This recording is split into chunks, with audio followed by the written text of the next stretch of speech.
To order the Gurnee Village Board regular meeting of March 2nd, 2026. Roll call, please. Ross. Here. Garner. Here. O'Brien. Present. Thomas. Present. Thorstenson. Here.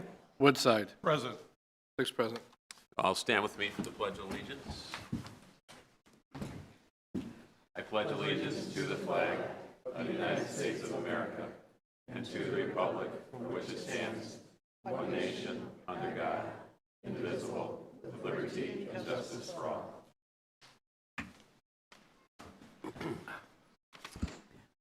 Welcome everybody tonight. I want to start off with a kind of a somber note. Ronita Martin was a member of our Plan Commission. She recently passed away this past week. I've known her for decades. She is an awesome woman. She a godly woman, smart, added a lot to the Plan Commission, and really sad to see her pass away. I know I'll see her again someday, but it doesn't make the loss any easier. So just wanted to mention her name.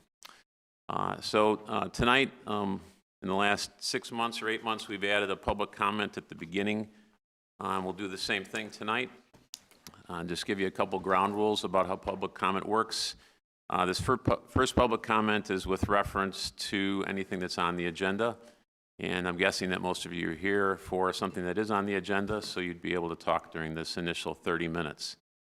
Each person's given 3 minutes, and then to move on to the next person. So that means 10 of you will get to talk prior to the meeting. Afterwards, there's a public comment at the end of the meeting, and that's 60 minutes long. Same rules apply, and I'll give you an opportunity to speak at that point.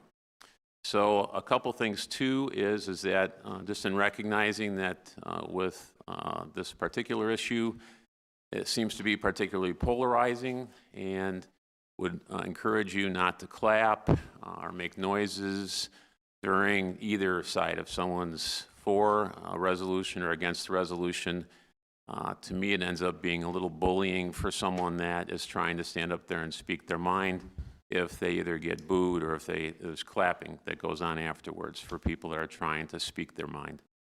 So trying to be sensitive, also just trying to be honoring as well. I'd ask you to be honoring of other individuals best you can.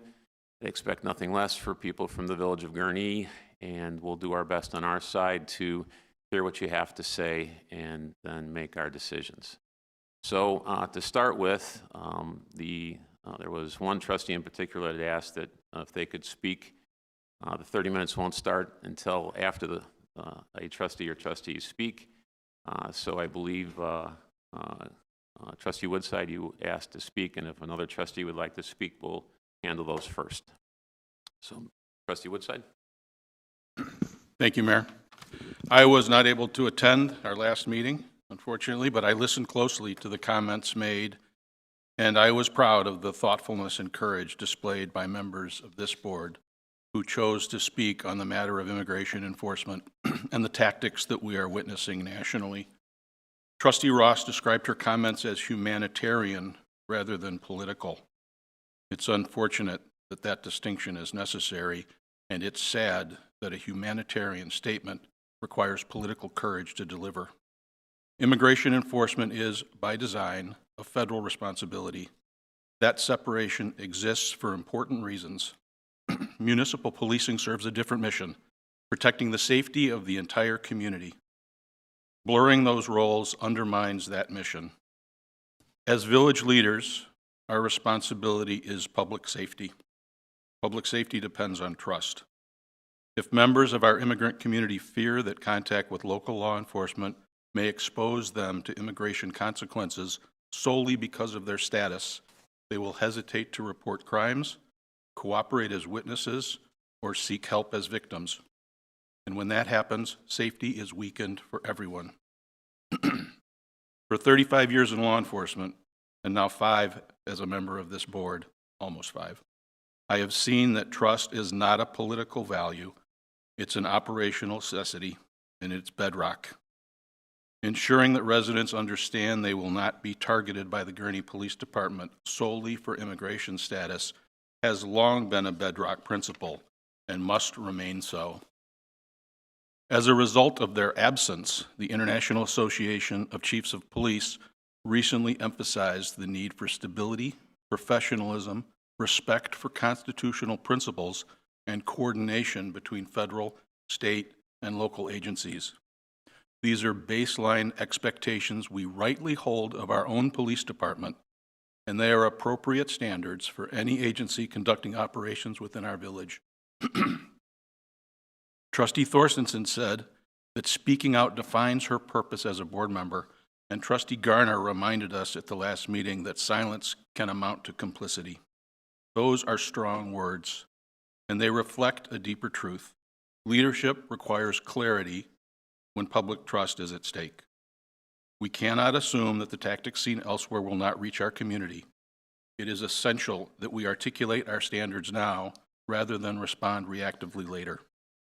The statements made by members of this board and the resolution proposed tonight by Mayor Hood represent a necessary step in affirming who we are as a village, committed to constitutional policing, coordination within the law, and the safety of every one of our residents. Thank you. So I neglected to say is that trustees can speak obviously during the resolution process, so we don't have to speak now unless you'd like to. Okay. So now I'd invite, like I said, for the next 30 minutes, anybody that'd like to make a comment, then you could step to the microphone and state your name. Just to let you know, it's not, just a reminder, it's not a back and forth, so it's a little unfulfilling in that you won't hear comments back from any of us, but you can certainly state your what you feel to be right and sit down and let your neighbors come up and say the same. So who would like to step up? Hi, I'm Katie Salyer. Good evening, Mayor Hood and members of the board. I am here today to speak to the resolution to adopt policy to regulate the use of village property by state and federal agencies. First off, thank you for your time and for your service to the community, and I especially want to thank trustees Garner, Ross, and Thorstensen for helping bring this issue forward and creating space for a more direct, transparent, and effective conversation. That leadership matters. The draft policy before you is an important step. It affirms your authority and recognizes that village property exists to serve Gurnee residents. But if the goal is real protection and clarity, I respectfully urge you to go further. Right now, the draft lays out a written permission mode, leaving room for ambiguity and discretion. Further, the resolution is overly attentive to property and lacking in other considerations for resident safety or well-being. When policies are vague, the people in power benefit and constituents suffer, particularly targeted communities and people of color. Polite language may feel measured, but it does not provide clear protection. We are living in a moment when federal power is being exercised aggressively. Authoritarianism thrives on ambivalence, indifference, and this politeness. When local governments leave space for interpretation, that space can be filled in ways that erode trust and dignity. Gurnee can choose clarity instead. I respectfully recommend several concrete improvements to your resolution. First, replace the discretionary permission structure with a clear prohibition on using village-owned property as a staging area, processing location, or operations base for federal civil immigration enforcement. Exceptions can be considered by public vote or alongside written findings grounded in Illinois law. Second, explicitly reference the Illinois Trust Act. Anchoring your policy in state law strengthens your authority and sends a clear signal that Gurnee stands with established legal protections. Waukegan's ordinance in particular references this act and goes into further detail about all kinds of related protections and boundaries. The Trust Act expressly separates city from federal enforcement, and their ordinance reinforces that officers must wear identifiable uniforms and business signage is allowed to state that federal use is prohibited. As the Trust Act is an already established and enforced law, I think it's a reasonable ask to reiterate and expand upon those concepts to highlight the protection of Gurnee residents. Third, add implementation measures.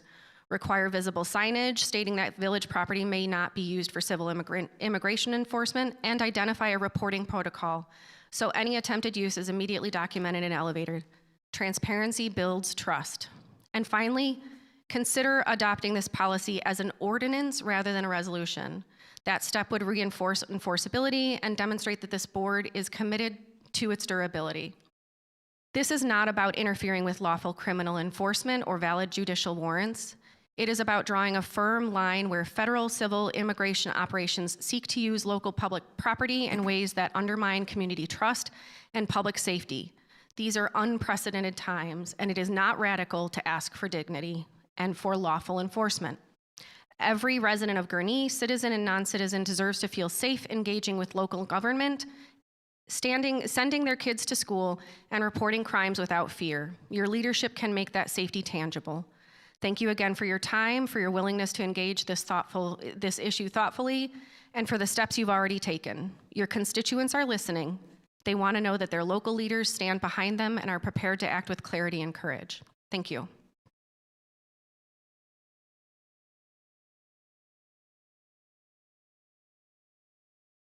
Hello, my name is Ted Brooks. I live at 376 Belle Plaine in Gurnee. I'm a parent with 4 kids who have graduated from Warren High School. I've been a teacher and middle school principal for 30 years until I retired, and for the past 2.5 years, I've been a bus driver for Gurnee. On Thursday, October 30th, I was in my bus at the Eau Plaine campus at the stop sign at McClure and Eau Plaine, ready to turn left, and just as I was about to make my turn, a pickup truck turned off Grand Avenue, and headed south on Eau Plaine past my bus. It was traveling at a high speed, had some severe damage to the front end, and was missing a wheel. It pulled into the parking lot at Eau Plaine, and I saw 2 men jump out and run toward the school. Fortunately, most students were in the building, but even at that time, there were a number of students who had to dodge out of the way to avoid the men. I can tell you from firsthand observation that this was an extremely dangerous situation that became even more dangerous when armed federal agents chased after them into the building. I immediately called it into the transportation office, put my bus in park, opened the doors, and was prepared to jump out and assist if I could see any opportunity to help, even if it meant putting myself in harm's way. As a parent, a teacher, a principal, and now a bus driver, my first instinct is always to protect my students. I've spent literally hundreds of hours in trainings with law enforcement and meeting with local police departments and training staff and students on how to handle a dangerous intruder in the building. While the plans have changed over the years, I can tell you the one constant is that the people best equipped to handle those situations is our local law enforcement. No one knows better the layout of community centers, has practiced multiple scenarios, and who places the safety of our students above all else than our local police. I have complete faith that they are in the best position to handle these situations and should always be the first call in these emergencies. There's a lot of debate going on right now about the issues of undocumented people in our country. I have some pretty strong opinions and am thoroughly disgusted with all parts of our federal government for the situation we are in, but that's not the question before us tonight. Our concern is how do we best protect our community? I don't know if having armed federal agents chase into the school is the best decision in that case, but I can tell you that we should be doing everything possible to prevent this type of situation from happening again. I believe that we should follow the lead of neighboring communities and restrict federal immigration agents from operating in our community without the permission and cooperation of the Gurnee Police Department. I urge you, the village board, to put your trust in them and give them the tools to force federal agencies to cooperate with them. This is not about supporting any political view. It is about doing the job you've been elected to do and ensuring the safety of your community. Thank you for your time and consideration. Thank you.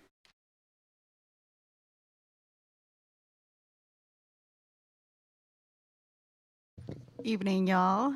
Thanks for being here. Thanks for hearing us out. My name is Celeste Flores. If you haven't met me, I know I was able to talk to several of you, but not all over the weekend. It was a very busy time, I'm sure, for all of us.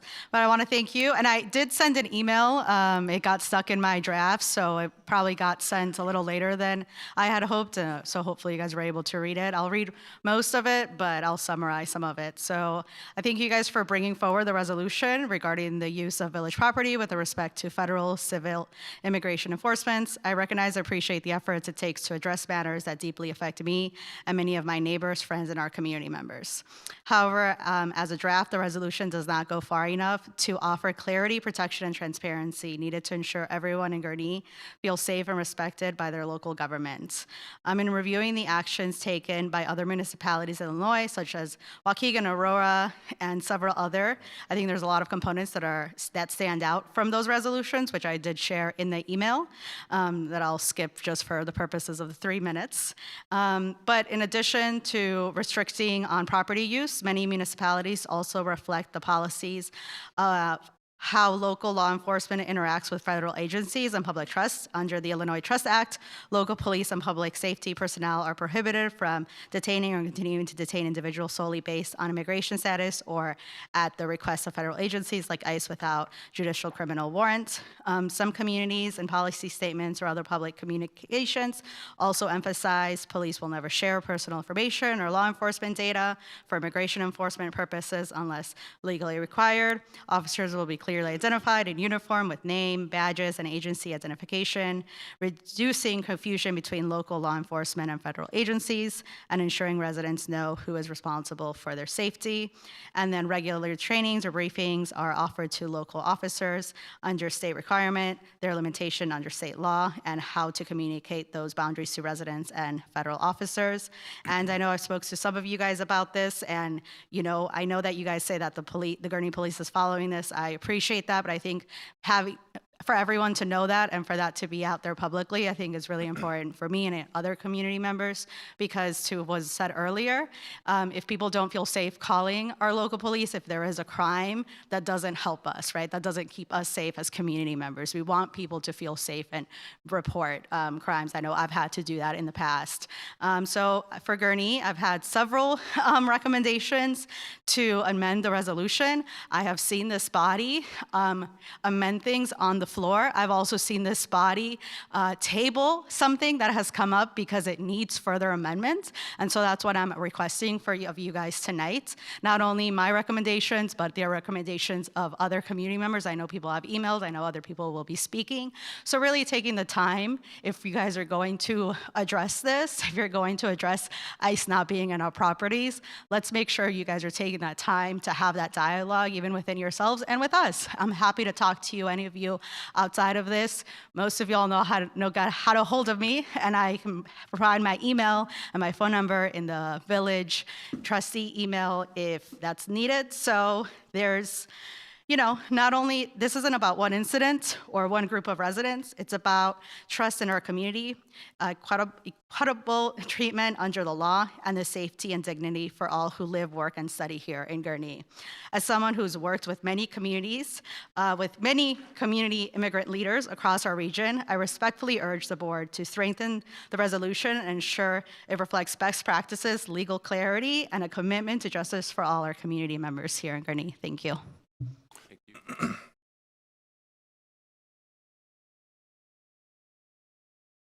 Good evening. My name is Michelle Nachman. As a 34-year resident of Gurnee and a longtime employee of Woodland School District, I applaud the 3 village trustees who spoke their truth during the village board meeting 2 weeks ago in support of Gurnee taking a public stance against ICE, as well as adopting a resolution in regards to immigration enforcement in Gurnee on Gurnee Village-owned property. I commend the village for acting swiftly and expediting said resolution, which is on the agenda to be voted on tonight. However, after viewing that resolution, I feel that it does not address all of the concerns that those trustees shared. For instance, Trustee Ross said that it should include a clear and unambiguous statement about the conduct of federal agents. The resolution does not have that language. She also suggested the village attorney consult with other communities, and Trustee Thorstensen echoed that sentiment by saying, quote, "Let's study other meaningful ordinances," and she specifically mentioned looking at Aurora, Illinois. I encourage the board and, I lost my spot. Sorry. I encourage the board and the village attorney to take a step back and look at Aurora's resolution and others. All of those contain much stronger language that is not ambiguous and includes statements regarding signage that will be placed on their village property so that federal agents are made aware that immigration enforcement is not allowed on those premises. By Gurnee taking that bold lead, the village's partners that include Gurnee's 3 school districts, Gurnee Park District, Hunt Club Water Park, Warren Newport Library, Warren Township, Gurnee Mills, Six Flags Great America, Great Wolf Lodge, and more, as well as private establishments, can feel emboldened to follow suit if they so choose. In addition, since Trustee Ross said that the village should, quote, "create an environment where all the residents can feel safe and thrive," I can think of nothing more perfect than the village sharing immigration resources on its soon-to-be new website, just like many other towns do. On February 9th, in Mayor Hood's State of the Village address, he said, quote, "It is my #1 priority that the residents and visitors of Gurnee are safe. If that is not true, then the rest of what we do is not worth much." Because those words speak to the safety of all in our community, I ask the village trustees to embrace the sentiment by voting no to the proposed resolution, and that the board works with the village attorney to amend it so that it addresses all of the concerns that the trustees have, as well as those that have been shared by many members of our community. If the Village of Gurnee does that, residents and visitors, from the littlest children who play on the slides in our parks, to the patrons who frequent our library, to students who attend our schools, to business owners, and to residents and visitors who dine in our restaurants, shop in our stores, and enjoy everything else that Gurnee has to offer, will continue to feel safe. Gurnee's slogan is "A Community of Opportunity," which emphasizes that Gurnee is a desirable place to live, work, and visit. Let's continue to do just that. Thank you. Thank you.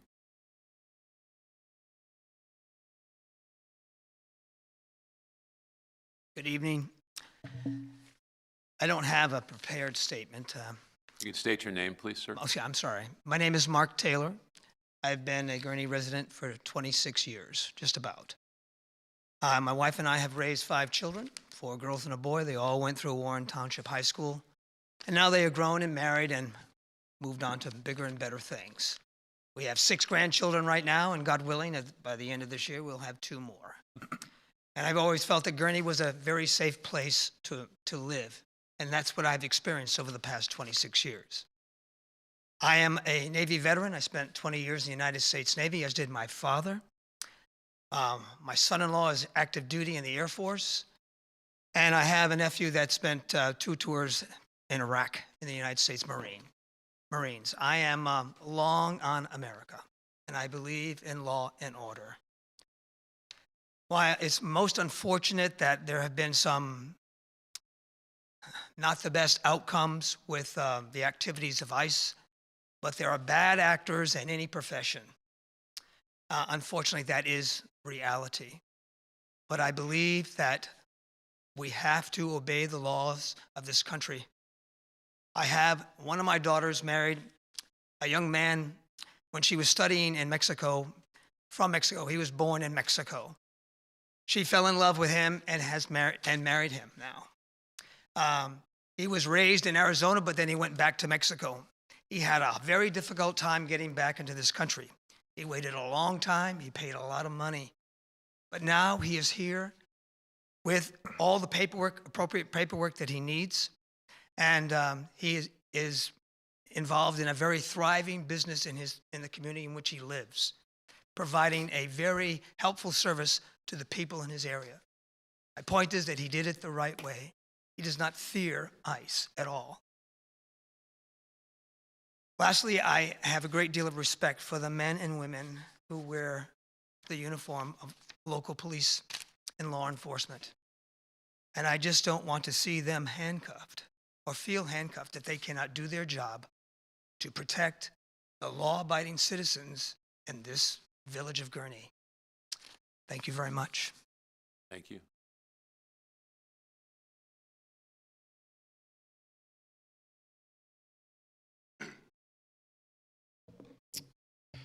My name is Cameron. I am one of the co-chairs of Lakefront DSA. I have been a lifelong resident of Lake County, and I'm here representing members of my organization who live, work, go to school, shop, and use the many wonderful amenities of the village of Gurnee. I'm here today because up until now, the village has failed to take action in adopting comprehensive legislation that will protect your residents from ICE terror on your streets. By not taking a proactive stance, you tell your residents, regardless of their immigration status, that you are not there to protect them from an agency that has shown their willingness to murder civilians. One that has been on your streets before, and one that will be on them again. There is a resolution that you'll be looking at today that has been presented as a fix to this lack of action. I'm here to tell you that unless it is massively revised, it is not a good resolution. For starters, the resolution does not address ICE or immigration enforcement at all. Instead, it lumps the state of Illinois with federal authorities, completely ignoring that that it is not what your constituents are asking for protection from. Secondly, this resolution does not actually prohibit those agencies from utilizing village property. Instead, it requires them to get a letter of approval from the village administrator, a position that is not elected, or the mayor and board of trustees. We are expected to trust that whoever signs off on this letter won't give permission to immigration officials to utilize village property, at least not without a good reason. Guess what? ICE lies. They lie to the public with fake warrants. They lie to the courts so much that they are being held in criminal contempt.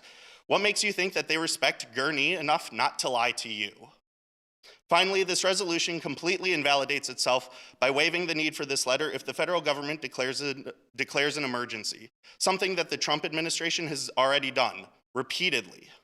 This resolution will not curb ICE terror on the streets of Gurnee. It will not stop ICE from using village property to prepare for their kidnappings. It will not protect your residents like they deserve.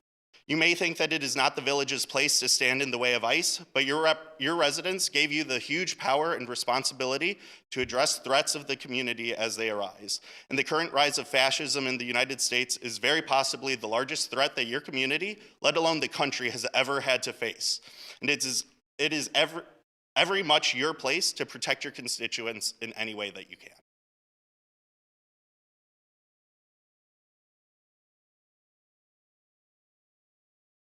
Hi. Please state your name. My name is Katie Camp. Good evening. I'd like to extend my thanks to Karen Thorstensen, Greg Gardner, Cheryl Ross, and Mr. Woodside for speaking up regarding this issue. I'm grateful that you all are working together toward a plan to keep our residents safe. I am in agreement this issue is not political. Rather, it's about basic human rights, respect, dignity, and safety for all people, no matter their race, religion, culture, or immigration status. Pardon me here. I had to change a couple things, okay. I kindly ask that you do consider amending this resolution and adding further proactive and explicit information. Some ideas that I have include rewording your purpose statement to include a clear stance stating that village-owned property will not be used for civil immigration enforcement operations versus just saying federal and state agencies. Placing signs around the village that clearly state civil immigration agencies are prohibited from using village property for a staging area, processing location, operations, or other supports, similar to what Lake County has done. Providing training and awareness to all village staff in the event of involvement of immigration enforcement personnel, including training them on what a legal judicial warrant looks like. Working with local school districts to create a plan of action. By July 1st, 2026, the Illinois State Board of Education has directed schools to have documented procedures in place. Students deserve to feel safe and welcome in their schools. Lastly, I ask that you consider adding communications to residents of Gurnee about additional resources. This is separate from your resolution, but important for our families. In closing, I'd like to share a story with you about my students in my 3rd grade dual language classroom. My students had indoor recess one day, and when I came back into the classroom, I noticed a paper on the floor. It said La Migra. For those of you who don't know what that means, that is the Spanish word for ice. They thought I didn't know what the word meant, but I did. My little 8- and 9-year-old students were playing a game. They weren't playing cops and robbers, though. They were playing ICE agents, capturing their family and their friends. I leave this with you because I stand here on their behalf.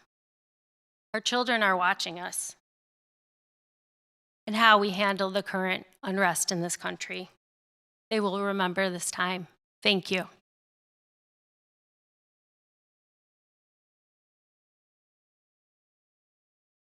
Please state your name. Hi, my name is Jenny Hartman. I live on Birchwood. Thank you for hearing our voices, heeding our concerns, and for starting to take action to make our community safer for everyone in Gurnee. According to the United States Census Bureau website's information from 2024, 26.1% of our population speaks a language other than English at home. 17% of the population are foreign-born, and around 26% of our employer firms are minority-owned. In addition, it was shared at a recent meeting that 45% of the population in Gurnee is Hispanic or Latino. Approximately a quarter to a half of our population is in direct danger from the current practices by ICE, CPB, Homeland Security, Kristi Noem, Greg Bovino, and Tom Homan. They're guilty of racially profiling people based on the color of their skin and the non-English language they speak at home. This needs to be addressed with select language, careful attention to detail, and within the time between now and the next village meeting, in order to protect all of our community members. I sent you an email to the mayor and to the board with 6 requests. I'm going to read 2 of them right now. An executive order was made in January 2025 that rescinded previous protections in safe zones. Request number 1, reinstate established safe zones in Gurnee. Places of worship, hospitals, courts and courthouses, schools and daycare. Please also consider adding these areas: child care program locations, parks, playgrounds, and libraries. ICE and CPB have not been held accountable on any level. Not by the state, not by the city, not by the county, and definitely not by the federals. They need to be held accountable for their violent, aggressive, and even deadly actions. My 4th request is to work with local, county, and state officials, such as Eric Reinhardt, to hold ICE and CPB accountable through the court systems and with local law enforcement for excessive use of force and using non-lethal weapons with unjust cause. Specifically, the situation I'm thinking of is when ICE and/or CPB committed a high-speed car chase through Lake County that resulted in a dangerous car crash, unexpected entry into Warren Township High School's O'Plain campus, and a violent detainment in front of students and staff. My last request is Illinois has had the Trust Act since 2017. This is not new. I am requesting that we work with local and state officials to comply with, enact, and publicly support the Trust Act of Illinois in Gurnee. Thank you for your time, and thank you for your efforts.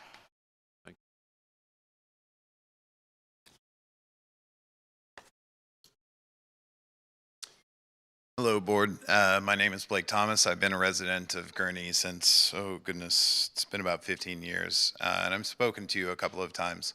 I want to start by thanking Trustee Thorstensen, Trustee Ross, as well as Trustee Garner and Trustee Woodside for their public statements. But more generally, I want to thank the Board for engaging with this matter.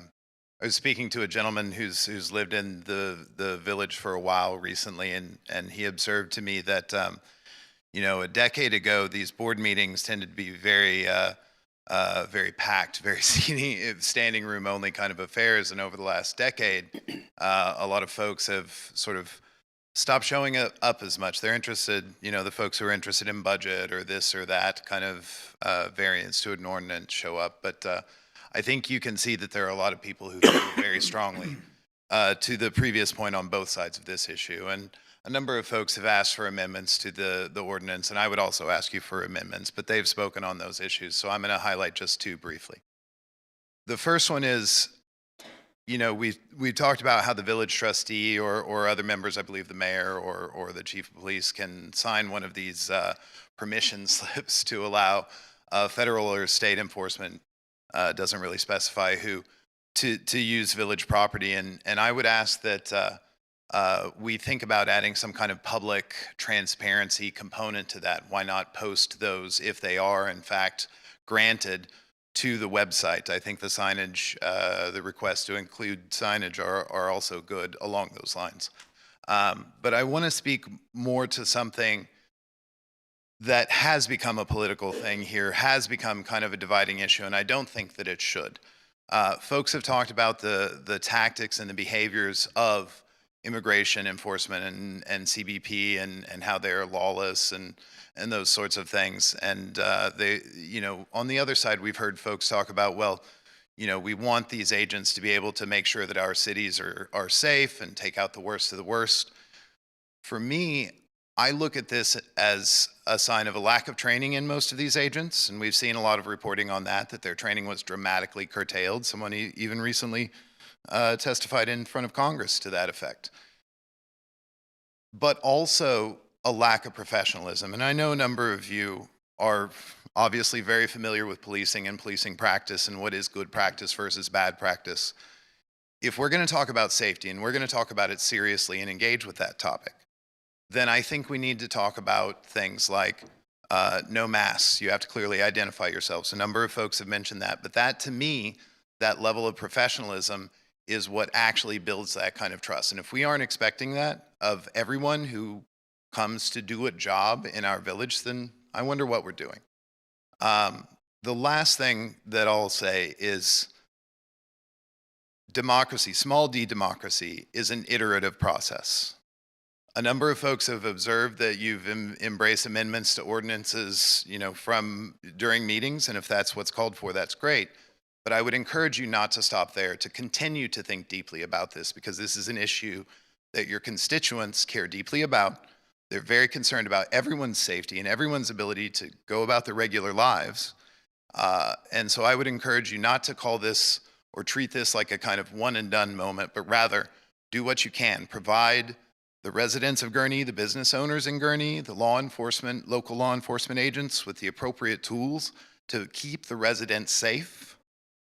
And then I think you will see that your constituency will be very happy and will, of course, trust you in a greater degree. So please continue the discussion. Please continue the practice of small d democracy. It matters. Thank you. Thank you.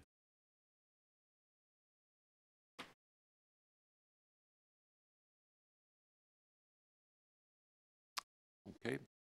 Thank you very much for your way you acted and words you used. I think were wisely chosen, so thank you for that. I think that just speaks a lot for the village of Gurnee for how we treat our residents, no matter what you think or feel. On to the rest of our next thing in line is approval of consent agenda. So moved. Second. Motion by trustee Balmas, second by trustee O'Brien. Roll call, please. Ross. Aye. Garner. Aye. O'Brien. Aye. Balmas. Aye. Thorstenson. Aye. Woodside. Aye. Motion carries. Pat? Item number 1, approval of the minutes on the February 16, 2026 meeting. Item number 2, approval of resolution 2026-01, authorizing maintenance and improvement of streets and highways under the Illinois Highway Code 2026 Motor Fuel Tax Program. Item number 3, approval of Engineering Division's recommendation to award the Tower Court Sanitary Service Extension Project to the low proposer, Excavating, Inc., at a cost of $42,250. Item number 4, approval of Police Department recommendation to award 3-year landscape and irrigation maintenance contract to the low proposer, Landscape Concepts Management, at an annual cost of $20,992. Item number 5, approval of Fire Department recommendation to purchase bunk room, front office, and community room furnishings for Fire Station 2, update from KI Furniture at a cost of $47,666.98. Sarswell Cooperative Purchasing Contract 091423-KII. And number 6, approval of Information System Division's recommendation to enter into a 48-month Cisco Security Software subscription purchase from Presido Network Solution Groups, LLC, via Cisco Capital at a cost of $45,849.68. State of Illinois Department of Innovation and Technology Contract CMT 4021089. Item number 7, approval of Information Systems Division's recommendation to enter into a 36-month Sentinel-1 Singularity Complete EDR subscription purchase from CDWG at a total cost of $46,436.13. State of Illinois Sourcewell Joint Purchasing Contract, ILR-257160. Item number 8, approval of Human Resource Division's recommendation to enter into a 24-month contract with NeoGov for applicant tracking and onboarding subscription services at a total cost of $41,671.20. Item number 9, approval of payroll for period ending February 20, 2026 in the amount of $1,008,692.99. Item number 10, approval of bills for period ending March 2nd, 2026 in the amount of $626,290.50. Is there a motion to approve? So moved. By trustee Garner, second by trustee Ross. Roll call, please. Ross. Aye. Garner. Aye. O'Brien. Aye. Thomas. Aye. Thorstenson. Aye. Woodside. Aye. 6 aye. Motion carries. There are no petitions and communications, no reports, no old business. On to new business. Item number 1, approval of resolution 2026-02, adopting a policy to regulate the use of village property by state and federal agencies. The way I'd like to approach this is if we have a motion and a second, doesn't mean that it passes or doesn't pass. And then we'll have Attorney Winter speak to his legal memo, and then we can have discussions among the trustees and then vote. That's acceptable to everybody. So we'll just start with a motion. Motion to approve. Motion by trustee Balmas, second by trustee O'Brien. All right, so then trustee Winter, if you could just move to your legal memo, and it's been provided to each of the trustees on Thursday, but if you would just speak about that and then answer any questions potentially that a trustee would. Right. Well, the reason the resolution is presented tonight is because of all the reasons that have been stated during public comment and the comments of the trustees. Just a brief background. I mean, generally, some municipalities in Northern Illinois, and I should state that I have reviewed the Aurora, the Waukegan, County of Lake, and probably 8 or 9 other ordinances. And basically, it breaks down this way. Some communities have passed resolutions that prohibit certain immigration enforcement activities.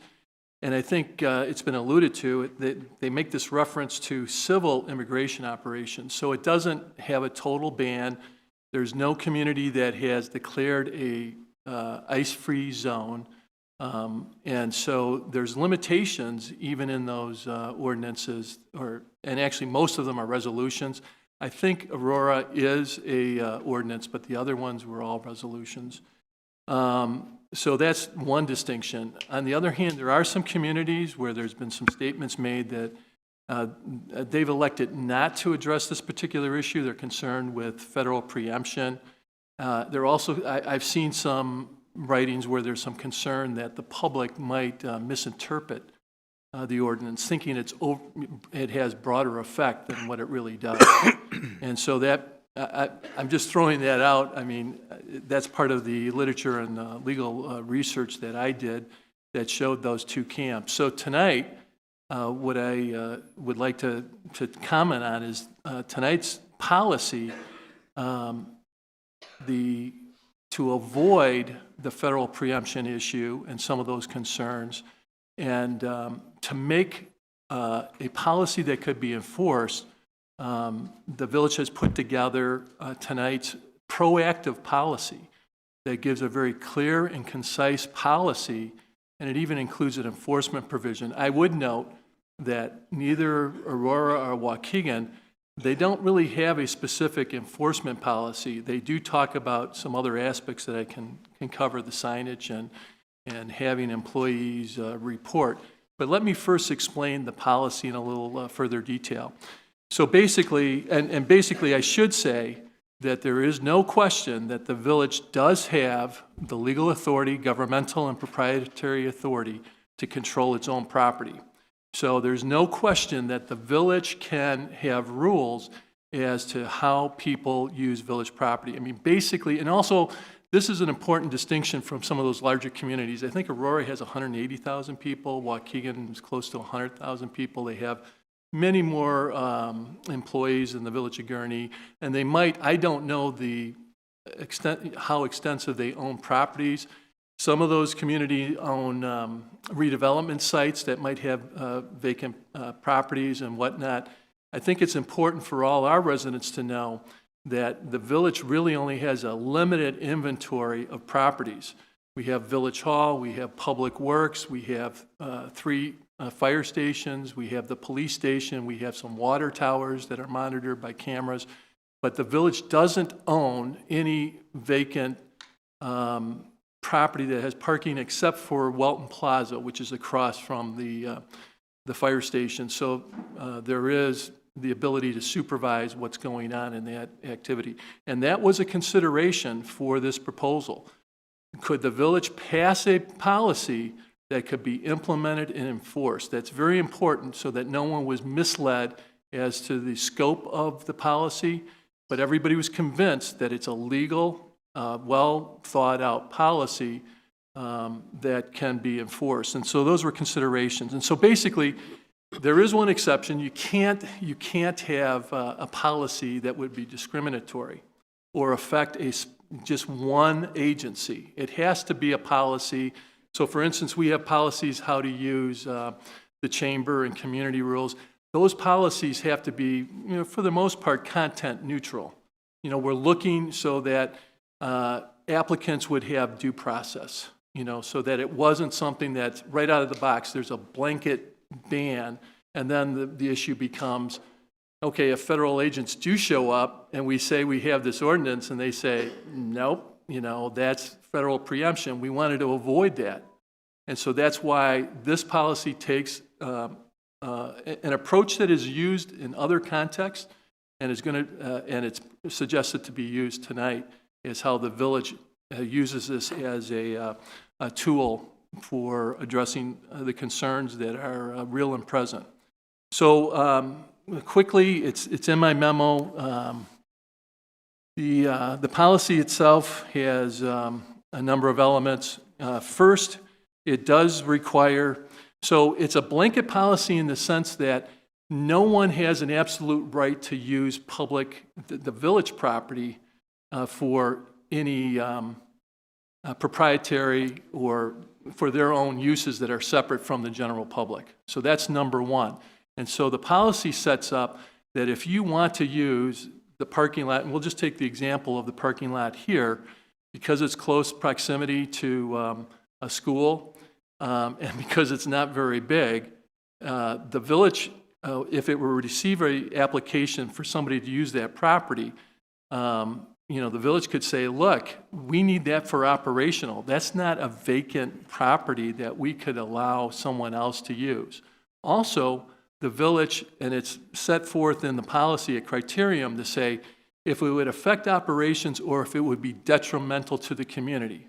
So for instance, and this is just a hypothetical example, you can talk about ICE, but you can also talk about if the state police, for instance, wanted to do weight monitoring on the local roads, and they wanted to set up temporary scales in this parking lot out in front. Under this policy, if it's adopted, they would have to request permission, and I'll talk a little bit about the permission. So the permission, it does designate the village administrator, who can always defer if in every instance to the village board. So there is going to be transparency there. It, for the first time, has a policy that identifies a single person or a single board to make these decisions. If you look at the other resolutions, you'll say there's some inspirational, and again, I'm not criticizing anybody else's ordinance. Every municipal lawyer takes the position and follows the law that says every ordinance is presumed to be valid initially, okay? So I'm not critical of those, but I am drawing a distinction there. And so under this policy, it designates those persons that could issue that. And this will become important a little later on in my discussion here. And that goes for any agency. So if we continue with the example, they want to put temporary scales out there to weigh up trucks. Well, the village could say, we don't have room to accommodate that. And besides, the truck, they're noisy, they have admissions, we've got a school here, there's not enough turning radius. It is best to articulate reasons, but basically, if you consider the properties of the village of Gurnee, every one of them are just so small that it really does not accommodate any extensive use by any other agency. So that's something that, maybe you wouldn't initially think of, but that is the properties that this policy is supposed to, would regulate and is important. The second thing is, because you don't necessarily know what the proposed use is, it is best to have a procedure that there can be an evaluation of what the request is. And that puts the onus on the agency or the applicant to supply that information. And that's going to be really important for the village. Because the one thing I would note is a lot of those other resolutions don't have that requirement. And they could make that requirement, but because that requirement really shifts the burden to the applicant. Tell us why you want to use village property, which is a limited resource for this village. Let the board know, let the village administrator know whether that's a good thing or something that should be considered. And so that's the second process. The third process is that the village, then would decide whether or not to authorize the use. And for the limiting factors that I've already talked about, a lot of uses, probably would come in conflict with the operational uses of the village property already. And so there's I would imagine that there's many reasons to deny outside agencies to utilize village property. And then in the policy, there's a fourth element, and it actually talks about enforcement. And this, again, I think is a very important issue from the legal perspective. Under this policy, the question isn't, and that's why I think some of the resolutions talk about we're going to kind of like deputize all our employees. If you see activity that you think violates the intent, take down the time, date, and what you observed. Well, the reason they're doing that, I believe, is that they need to have evidence to establish that it was an illegal use, it was a prohibited use, that it was something that was tied to civil immigration operations. That creates a question of fact, and I can tell you from my court experience, that's a more difficult issue once you're in court. Under this policy, what I think is a real strong suit to it is there isn't going to be a question of fact except as to this issue. The issue is really binary. Did you apply for a permit and receive it or not? If you did not receive it, you're in violation of the policy. And under this policy, it says the village administrator can immediately issue a cease and desist order. And they'll give it to someone that says, well, you can't do this. This is preemption on immigration. This is not preempted by immigration law. This is a written policy, and you're using it. You didn't follow the policy, and therefore, stop, leave. Okay? And then the final point in that is that it says that the village could go to court and ask for a civil remedy, temporary injunction order. Now, I'm not suggesting those are easy to obtain, and basically the condition would have to be ongoing because even TROs, generally you need to have at least a day to go into court. And again, the argument in front of the judge isn't, we think they were doing something wrong. And no, the argument is, did they make a request?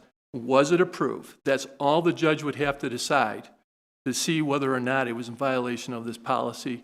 And I think that that is a benefit to this particular policy.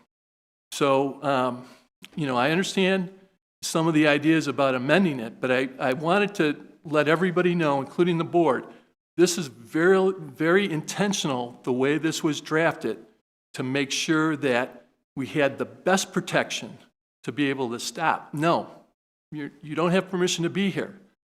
Leave, okay? And so when you have that, it doesn't require signage, because that signage doesn't say you can't be here. If you look, because some of those resolutions prescribed exactly what the signage should say, but it only prohibits certain activities. So, you know, there's a lot of distrust and skepticism. So if those agents say, we weren't here for civil enforcement, we were here for other reasons, that becomes a fact issue. But under this policy, it doesn't matter. They are not supposed to be here because they haven't followed the village policies. So again, I don't know whether there's any specific questions, but Why don't you we'll just go from trustee to trustee, and they can either make a comment or ask a question. So I'm going to start on my right down with Trustee O'Brien. You can say something or not say something or ask a question. All right. I just had a new question actually come up, and then I had some other thoughts, and I've also listened to what the people out there have said. My first question is, if we give permission, do we have to give permission to the voting people for a Lake County county clerk and a federal election? Is that one of those instances where we have to give permission to use this space? No. So there are exceptions too. So the board has already approved, well, we're talking about the outside, and those are arrangements. I mean, those, that isn't the clerk just showing up, oh, we're going to use your facilities today. Those are prearranged. Sure, so he has permission. Pardon? He had permission then to use the space. Yeah, we give permission, for the early election. That is agreed to by the village. Mm-hmm. Okay, but this is really concentrating a little bit to the issue where somebody could just use unbeknownst, without seeking permission. And that's another thing, in these other communities, it might be wise to have that signage if they have, like the forest preserve, if they have forest preserves that are way out in the county and there's no one there supervising and they might go unnoticed. I'm not critical of any of those existing provisions. There might be circumstances where that's helpful. But here in the village, but just to be clear, this does not apply to sidewalks, streets. We can't limit who uses the streets. And we do have mutual aid contracts or other provisions already. So that's something that a request would be from a state or federal agency that we don't have any relationship with or an agreement or consent given to the use of the facilities. And preemptive things like Army Corps of Engineers and FEMA. Yeah, so that's another thing. So then it was really for emergencies, natural disasters and whatnot. That's why that exception is really important. And that's another reason why, just for clarity, because the board only meets twice a month, I don't think it would be controversial for the village administrator to say, if there was any question, yes, you can use Public Works, for FEMA relief and things like that. And so that's a good question. These are all good questions, and that was a good question that was considered. And so that's the scope paragraph that says, look, if you have prior approval or have approval some other means that we're aware of, then you can use a village property. And that has occurred a couple times. I think NIPSA. Yeah. Okay. Yeah. Thank you very much for that. So I appreciate your counsel, actually, and for putting this together and researching what way above my head. I recognize, especially because of what you just said, that actually, and it might matter to some people in here, that we don't control the schools, we don't control the park district, we don't control OCLC, we have no jurisdictional boundaries over any of those, a library. We only have these small spaces, and it's true. I wish that federal agencies, I wish that agencies in other towns, and I'm going to mention them, were as well-trained and ethical as our police. I wish also, though, that bad guys, when their wheel falls off, they just stop their car and wait for somebody to fix it and see what happens to the person who's got the lights on behind them. I recognize that this is not strong enough for some people and it's too strong for others. That's not the point. Attorney Winters, I think, did a nice job for me of at least explaining what's in front of us and what is it that we can control. And I think what we can control is the 14 square miles that are around us. Thank you. Trustee Thorson. I'm trying to read my chicken scratch. Thank you, everybody, for coming out tonight, as well as emailing the board all of your comments. Most appreciated. So to be clear, I support policing and proud that Gurnee has skilled and compassionate officers. Voting no can be misconstrued that I do not support the overall purpose to treat all immigrants and non-immigrants humanely, and provide for safe areas in Gurnee for residents and non-residents. On a side note, we did have our high school students participate in a protest, and some people on social media felt that wasn't wise for whatever reason. Protest helps democracies improve, and these students aren't possibly old enough to vote yet.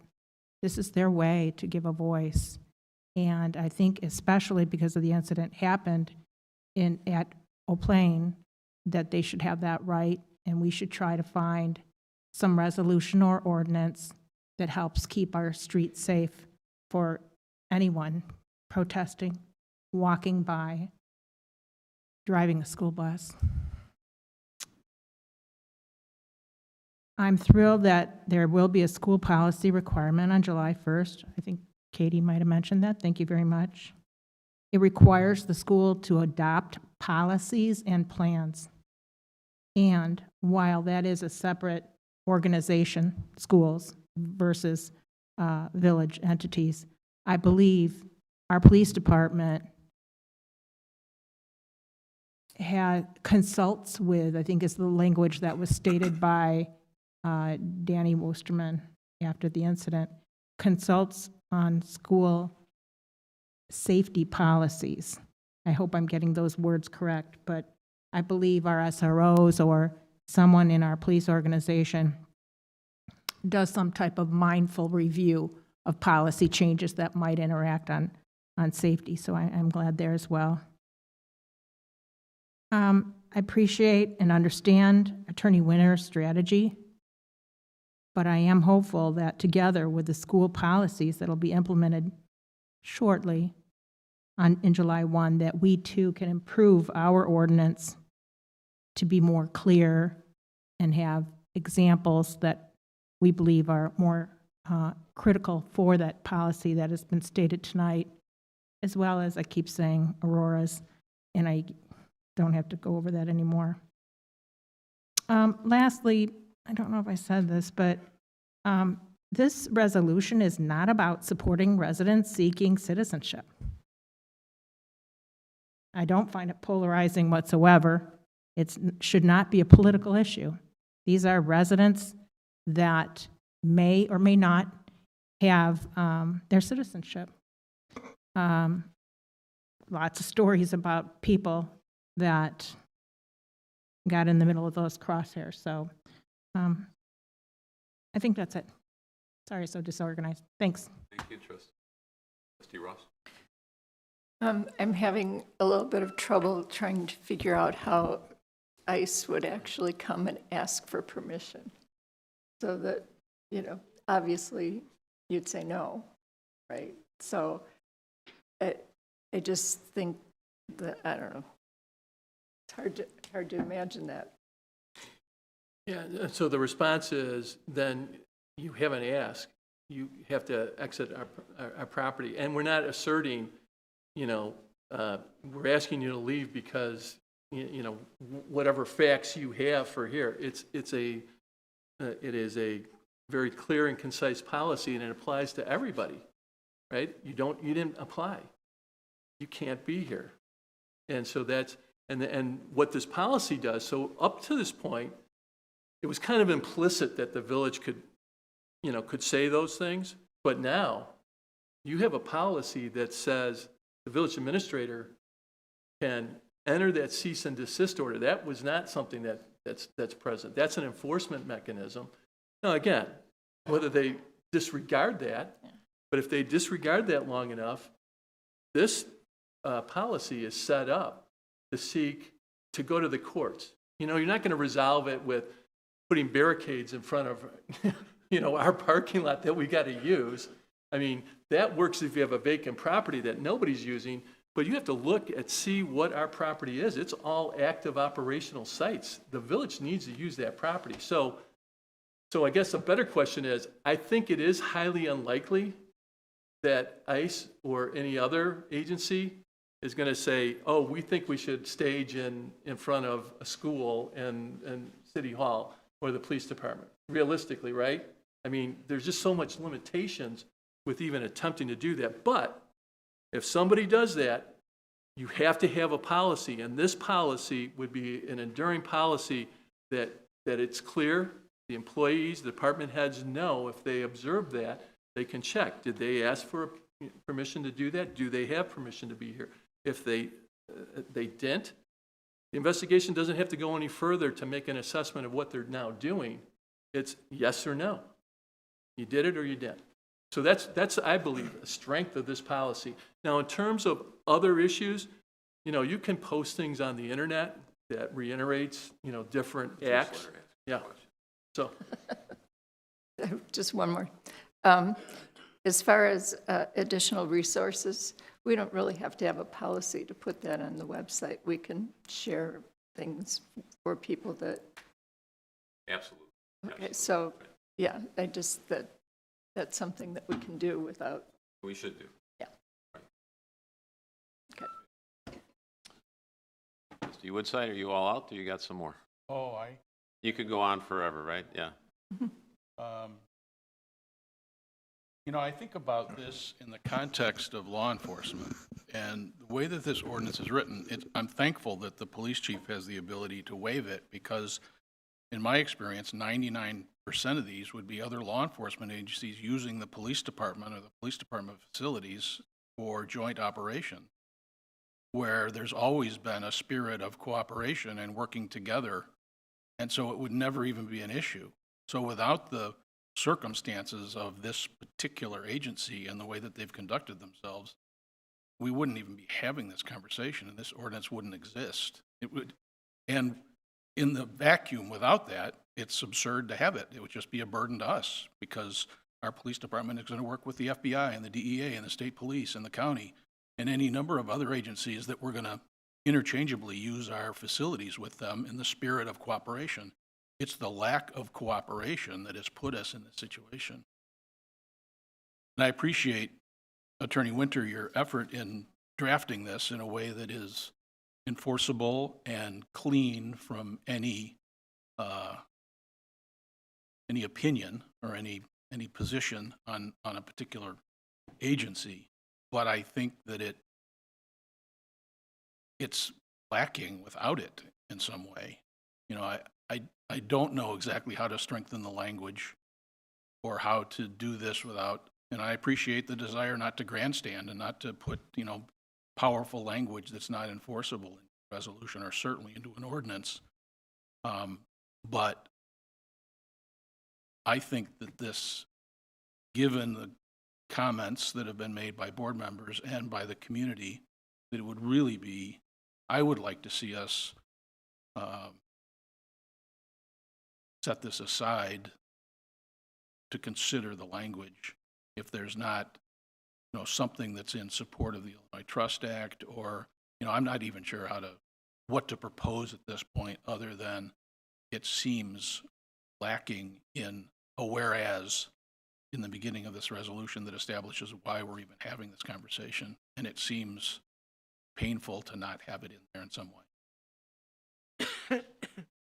Painful to the community, even if it's not enforceable. I know one of the public comments that happened at the last meeting, again, I apologize that I wasn't able to be here, was that there's not a lot that we can do to limit the federal government.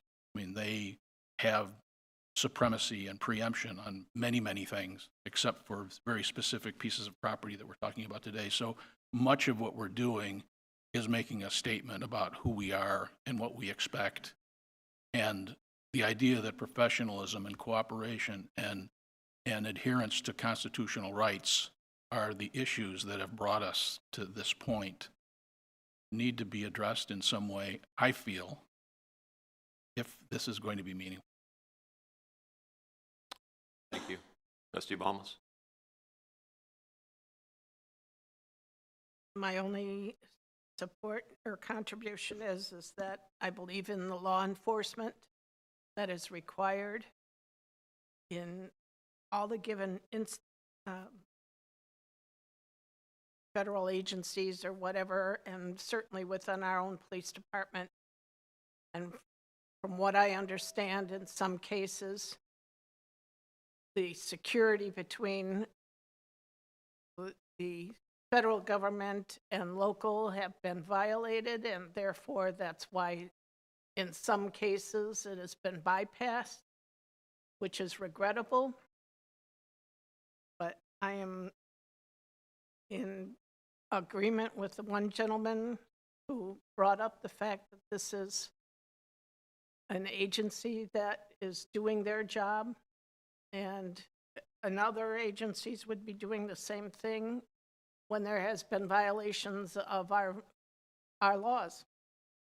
So I am in support of, you know, in this case, this is enough to say we are watching and to respect our government too. Thank you, Trustee. Trustee Garner? This, thank you, Brian, for creating that document. I think it's a good document for what it does.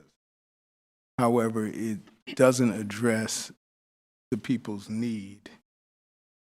It protects property. And, you know, it asks a rogue agency for permission to come into our village. That's like asking a tiger not to bite you. You know, and to me, it doesn't make a whole lot of sense. They're going to violate that anyway. And then they can use property that's not our property anyway. So what did we just do? I think the real question is, how do we make us safe from rogue agencies? How do we make us safe? That's the question we want to answer. This is what we're talking about tonight boils down to just a piece of paper that they basically throw in the garbage. How do we make all of us safe? We deserve to be safe. You know, how do we do that? An ordinance the ordinance that we're talking about requires the village administrator, the mayor, and even the board to say no. But what if they're of the makeup of the rogue agency? Come on in, fellas. Isn't that what we're experiencing now? Come on in. Let's do whatever we want to do to them. We're not safe. None of us are safe. It's an illusion. And unfortunately, we're faced with that right now. And it's gone way farther than I ever thought was possible. And, you know, the train has left the station. Let's be real, right? It's not about, you know, at first it was about being black. Now it's all the immigrants, which is all of us. So if you're out there thinking you're not included, look out. Look out. Look in this audience. We're all represented. We're all complaining about it. We're not safe. And I hate to be the one to put it out there, but, you know, this is not good. And what to do about it, so we may be asking the wrong question. I mean, we can approve this but the problem didn't go away. You know, I mean, yeah, okay. You want to use our parking lot? No. We're still afraid. We're still afraid. What we need to do is stop arguing about it, get down to what the problem is, and solve the problem. All of us. You know, the question becomes, are we our brother's keeper? Really? Really? You know, that's the question we got to answer. So, you know, we sit here, we put a lot of time in it, we on the phone and arguing and emails, and we didn't go anywhere. So I too am of the thought that we should probably table this for a minute, rethink it, see what's possible, and do something that makes sense. Because what we're about to do, I'm not sure, I'm positive it's not going to solve the problem at hand. So that's what I had to say. All right. Thanks, Greg. All right. So we're going to take a vote. Roll call vote, please. Ross. Aye. Said aye. Garner. Aye. O'Brien. Aye. Thomas. Aye. Thorstenson. Aye. Woodside. No. 5 aye. All right, so the resolution carries. On to item 2, approval of engineering division recommendation to award the Granville Avenue Sidewalk Improvement Project, Waveland to Boulevard View, to the low bidder, Acura Inc., at the cost of $288,948.84. Pat? Sure. So this project was included in this year's budget. This is to construct a new 5-foot wide sidewalk on the south side of Granville Avenue between Waveland and Boulevard View, and also install new ADA ramps and crosswalk striping at all the intersections that the sidewalk passes through. The engineering division opened bids on February 23rd. 5 bids were received. Acura Inc. was a low bidder at $288,984.84. Haven't previously worked in the village, but we did check references for comparable projects that they've done in other communities, and the feedback came back positive. So staff is recommending to move forward with them for this project. Is there a motion? So moved. Second. So by trustee Balmas, second by trustee Woodside. Any comments or discussion? No. Roll call, please. Ross. Aye. Garner. Aye. O'Brien. Aye. Thomas. Aye. Thorstenson. Aye. Woodside. Aye. 6 aye. Carries. Item 3, approval of engineering division's recommendation to award the 2026 roadways resurfacing program to the low bidder Payne and Dolan Inc. at a cost of $1,977,363.78. Pat? Sure. So this is this year's resurfacing program. Engineering division again opened bids on February 23rd. Only 2 bids for this project. So really, there's only a couple companies in the area that are capable of resurfacing programs this large. Payne and Dolan was a low bidder at just over $1.9 million. They had the resurfacing program in 17, 19, 21, 22, and 24. As was stated during the budget hearing earlier, 3.3 miles of roadways in this upcoming year's program, including areas in the estates of Churchill Hunt, the branch courts over there by Six Flags behind Olive Garden, and then portions of the South Ridge subdivision, as well as the Mother Red parking lot. So again, solid company, low bidder, staff's recommending approval. Is there a motion? So moved. Second. Motion by trustee O'Brien, second by trustee Ross. Any comments or questions? Roll call, please. Ross. Aye. Garner. Aye. O'Brien. Aye. Thomas. Aye. Thorstenson. Aye. Woodside. Aye. 6 aye. And carries. Item 4, approval of Information Systems Division recommendation to purchase Cisco network switching, firewalls, and associated software and hardware maintenance from Presidio Networked Solutions Group, LLC, at a cost of $162,010.01. State of Illinois Department of Innovation and Technology Contract CMT 4021089. Pat?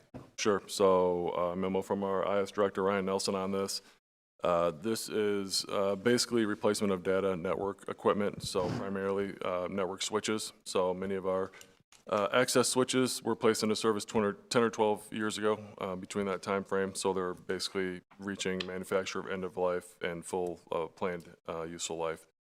The switching equipment is where desktop telephones, Wi-Fi access points, security cameras are all connected and receive power from, as well as network connection points for desktop computers and laptops. So worked with Cisco to take a look at our IT infrastructure to right-size the equipment for our environment. This includes 14 switches across various village facilities, also some firewalls for our Cisco Interconnect VPN, and then new firewalls for the utility and SCADA system. So Presido currently holds the state contract for the Cisco equipment, so it's already been vetted. We've worked with them in the past, had good luck. Money's included in the budget, so staff is recommending to move forward with them to get this equipment purchased before the end of the fiscal year. Is there a motion? So moved. Second. Motion by trustee Thorstensen, second by trustee O'Brien. Any comments or questions? Roll call, please. Ross. Aye. Garner. Aye. O'Brien. Aye. Thomas. Aye. Thorstensen. Aye. Woodside. Aye. Six aye. Motion carries. Right, we have one last item on here, but instead I'll go to public comment, and I'd also say that certainly myself and any of the trustees would be happy to talk to you after the meeting, just one-on-one. Sometimes that's more helpful, so you can ask specific questions. The budget workshop is going to take probably another 20 minutes. 20 minutes. Yeah. So instead, what we'll do is we'll just go right to public comments so that folks can leave if you'd like. So public comment is meant to be a time afterwards to be on any issue that you'd like to. So same rules apply, 3 minutes per speaker. So if anybody would like to do that, you could step to the microphone and state your name.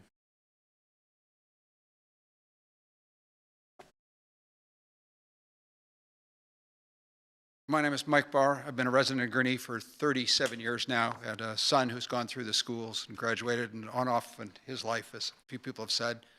First of all, guys, thank you very much for considering a tough issue here. Came to attending the meeting, appreciate the debate that you guys have gone through. I know it's not easy to decide. A couple of things struck me in the conversation, folks who presented here and what you've said. One is trust. I mean, I think we've got an outstanding village organization, outstanding police force. My interaction with them and various events has been very impressive. I'm worried about the culture, and I'm worried about the community trusting them.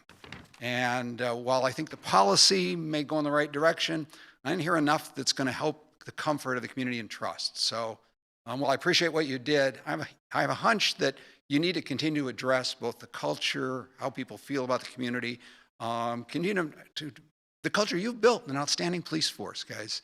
I think when we've got organizations that aren't following due process, just policy is not going to be enough.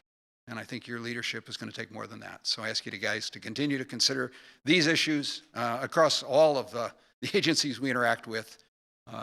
We see today things going on in the federal government and in our country that I never thought I'd see in my lifetime. And I think some of you guys have made the same statement here. So we look for leadership in that. Thank you. Thank you.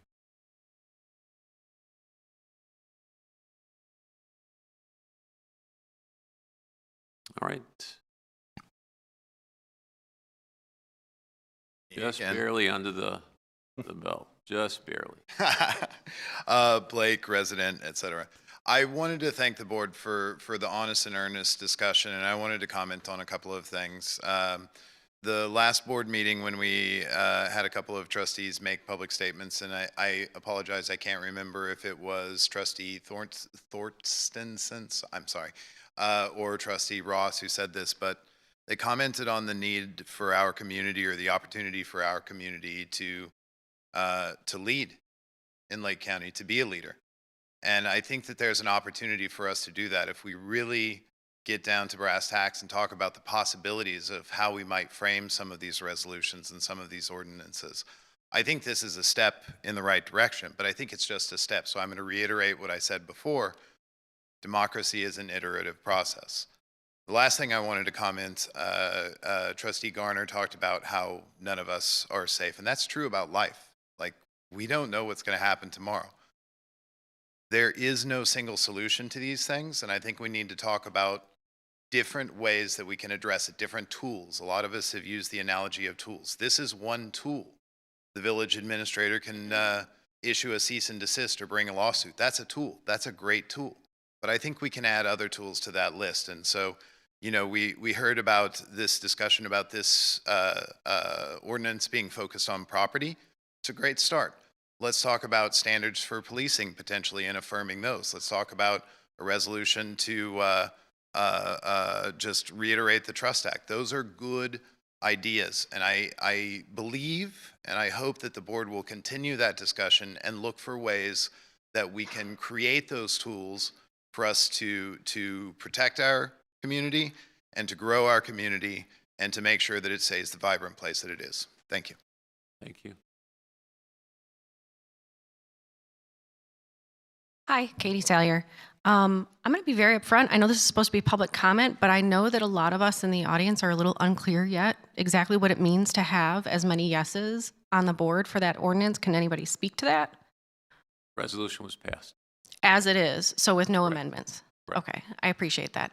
In hearing that, I would share the disappointment I may have. I am both encouraged to hear today and some voices that really spoke to what's at the heart of I think some of our community concerns and issues. I think there's a really powerful comment that Mr. Woodside had shared, which is really, we're kind of missing the forest through the trees, you know, or Mrs. Ross sort of speaking to how ICE is supposed to knock kindly at the door to get our permission to be on scene.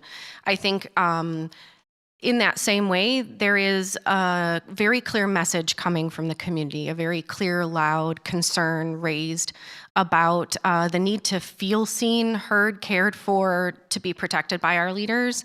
And I think that this ordinance is coming short of that at this point in time. I will hope and encourage you to continue the conversation, to take firm, clear leadership and measures, to be more vocal and more decisive, not to leave it to ambiguity. I think Mr. Woodside captured a lot of very important considerations. There is a context here. There is a reason why we're having this conversation. It's you know, we are past the point of in the spirit of good faith or working well, and this is overreach. This is an authoritarianism coming through and stealing our individuals, citizens and non-citizens, of their rights to have free speech, to record, to just have dignity in some cases. And I would encourage you to take stronger measures to continue this conversation. I do feel that there is some equivalent, some parallel happening here in the leaders being unable to hear the very clear, loud message that we're concerned, we're disturbed, and we need more. So I want to thank you for the time today. I don't want that to go overlooked either for your deep consideration, and I encourage you to keep working because this is not it. We really would like to see more from our leadership, more protection, more transparency, more direction, and leaving it up to ambiguity, leaving it up to the politeness that bipartisan appeal is not adequate at this point. These are unprecedented times. This is a place and point where an individual can say, I support law enforcement, doesn't even come into the equation at this point. This is overreach, this is harm, this is damage. It's hurting our kids, our students, as you can hear, our families, and I appeal to you to hear that. Thank you.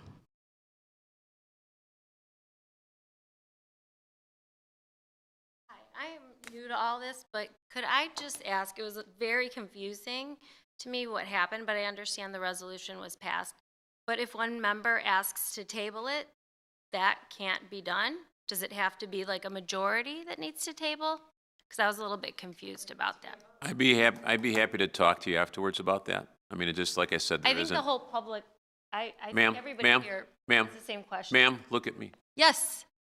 Just like you're in a class, right? I know you're in a classroom. You know how this works. I'd be I'm happy sorry, that's really I'll be hap- disrespectful I'll of you. No, it doesn't. Yes. No, stop. I am a Okay. grown-up and an adult. I You cannot talk apologize. to me like I that. apologize. Thank you. Apologize. I'd be happy to talk to you afterwards to explain to you the process. Okay? Thank you. You're welcome.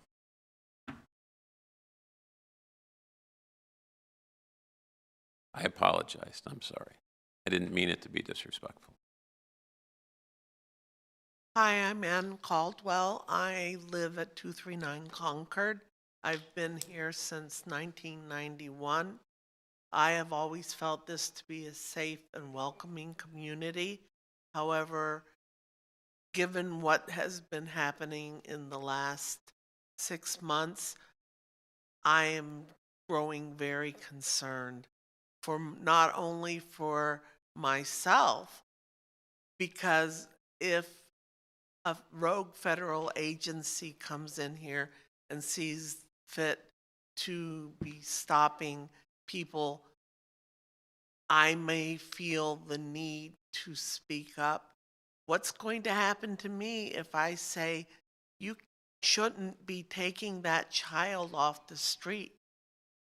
People need to feel safe. They need to know that the community government is standing up behind them and providing coverage to say, no, you can't do that, federal agency. Follow the Trust Act rules. Require that agencies follow what our local police have to do. No masks, have signage, respect property, and not only respect property, but more so respect people. People are the ones that make up this community. Whether we are citizens or just immigrants who are here, they are members of the community. They work for the good of the community. I'm not buying the worst of the worst arguments. They're picking up people who are taking their kids to school or picking them up. We need to stand behind these people and protect them because they live here too. Thank you very much. Thank you, ma'am.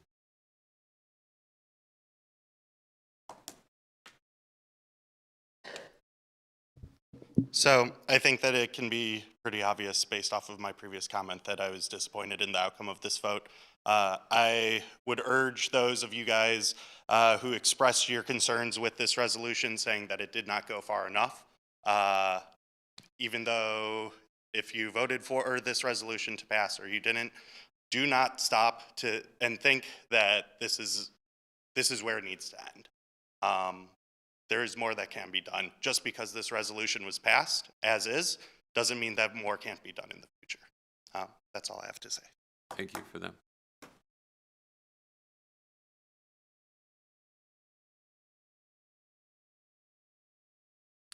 All right, so as I said, we have this budget meeting, so if you'd like to not hear the next 20 minutes, feel free to stand up and go.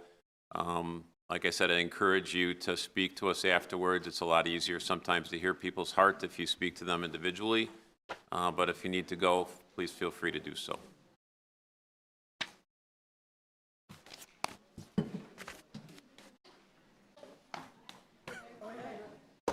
I'm going with you.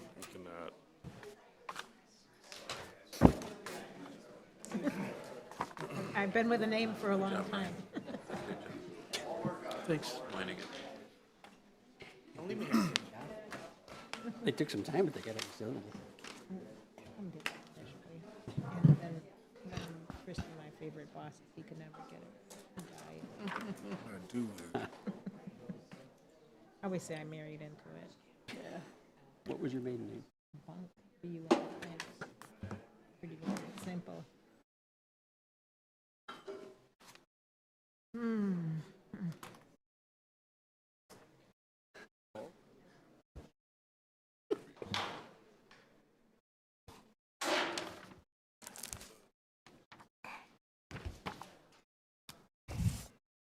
We're all good? Yeah, for David to close the door. What's that? I was just waiting for David to close the door.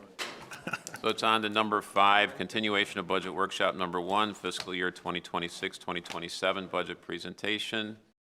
It's needed. All right, so we ended with the capital improvement fund here, just talking about the total budget, 16.7 million. This fund is set up for all non-water and sewer capital, so it really follows everything in the capital plan that's not related to water and sewer. Golf course fund here, total budget, 3 million. This is the irrigation system. How this is funded was $1.5 million transfer last year. It'll be $1.5 million transfer this year, or proposed for at the end of this fiscal year, and then Golf Visions with will kick in $500,000 from the operating reserve. Health insurance fund. We talked a little bit about some of the issues with the balance here that we're going to work on. But total budget $6.95 million. That's up obviously $1.25 million. A lot of that is truing up to what actual claims expenses have been. Obviously, that'll level out with the IPBC, having that little more level payment there. This is funded from transfers from the operating divisions based on number of personnel, and then employee premiums on top of that. So again, total budget $6.95 million in the health insurance fund. Fleet services, Heather actually talked about a lot of this stuff here. Just total budget of 3.7 again. This is funded for on the maintenance and fuel side from the operating departments, on the vehicle purchases with the exception of fire, funded through transfers from the capital fund and the water and sewer capital fund to go in here and purchase those vehicles. We had talked in our individual one-on-ones about there perhaps being some vehicles out there that still needed to be paid. After reviewing that with the departments, it doesn't seem like it's going to be as big of an issue as it is. So we may not have to come back to the board for that authority, but if we do, just a heads up that we may come back for some authority to time budget with vehicles.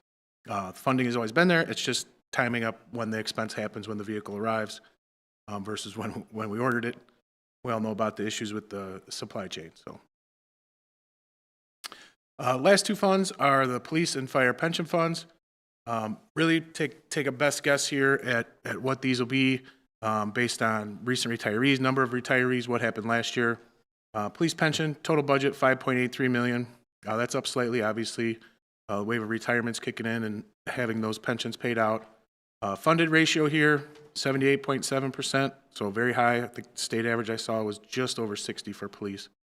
A total actuarially required contribution of $2.6 million. We're contributing $2.93 million, so we're overfunding it by $266,000. Chart on that in a second. This chart shows the funding ratio and the rate of return.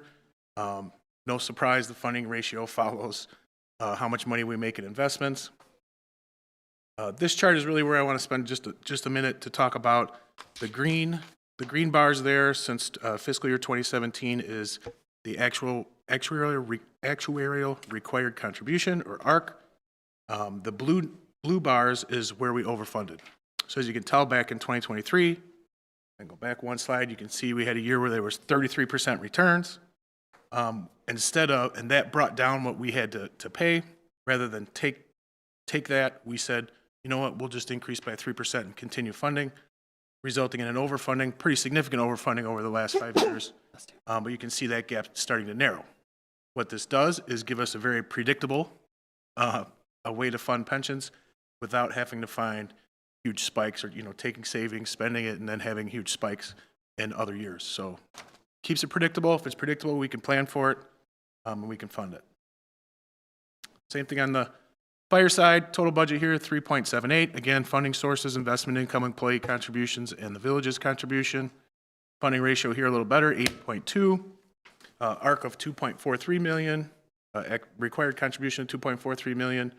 Budgeted 2.45 million. So we're overfunding by a smaller amount here, 24,000. Again, you can see the spike in fiscal year 21 of 27.3% return from that 1 year. Lowered the ARC, we continue to overfund. That's the blue bars here again. Again, trying to make it predictable. We can plan for it, we can fund it, and ultimately reach the funding goal faster. Capital plan, there's only one small change here. I added $50,000 for a sidewalk program that had Nick had opened a bid that came in a little over, so I just added a little bit, 50,000 for that. That's the only change since the presentation. So total plan, 27 point, almost 7 million. Transportation system, 10.9. Buildings, a few things going on there with the irrigation system, Fire Station 2 and Village Hall at 6.1. Water and sewer, 5.4. Vehicles and equipment, almost 4 million.